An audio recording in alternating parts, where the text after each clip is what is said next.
Hello दोस्तों, चलिए आज जानते हैं क्वांटम फिजिक्स क्या है। क्वांटम फिजिक्स फिजिक्स का वो पार्ट है जहाँ स्मॉल पार्टिकल जैसे atom, molecule, electron, proton, neutron particle को डिस्ट्रक्ट किया जाता है। इसे क्वांटम मैकेनिक्स और क्वांटम फील्ड थ्योरी भी कहा जाता है। दोस्तों, अभी जानते हैं क्वांटम क्या है।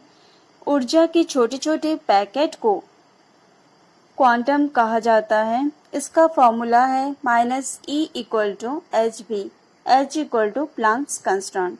हमारी डेली लाइफ में क्वांटम फिजिक्स का व्यवहार होता है।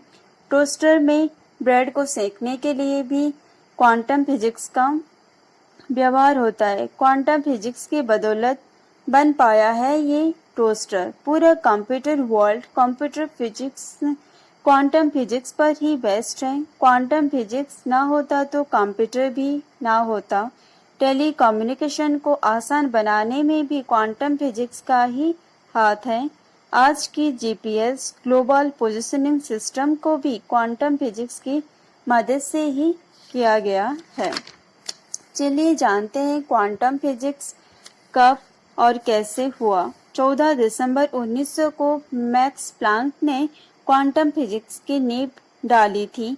वो ब्लैक बॉडी रेडिएशन की रिसर्च करके ये परिकल्पना की थी कि प्रकाश और अन्य विद्युत चुंबकीय विकिरण ऊर्जा के सतह के प्रवाह न होकर छोटे छोटे पैकेट में चलता है। क्वांटम फिजिक्स के लिए प्लैंक को नोबेल प्राइज भी मिला था। इस हाइपोथेसिस ने फिजिक्स के वर्ल्ड में तहलका मचा दिया था। इतनी सारी इम्पोर्टेंट रोल निभाने के बाद क्वांटम फिजिक्स के बारे में ये पता चल रहा है कि ये कितना ज़्यादा इम्पोर्टेंट है हमारी डेली लाइफ में। क्वांटम फिजिक्स के रिलेटेड कॉन्सेप्ट, बहुत सारे कॉन्सेप्ट जो है क्वांटम फिजिक्स को बताता है। Concept number 1, dual nature. Dual nature का मतलब ये है कि एक है पार्टिकल और दूसरा वेव नेचर। यूनिवर्स में सब कुछ वेव और पार्टिकल फॉर्म में होता है। क्वांटम पार्टिकल, इलेक्ट्रॉन एक ही रूप में पार्टिकल और वेव है। Concept number 2, uncertainty and probability. Uncertainty and probability quantum का बहुत इम्पोर्टेंट पार्ट है।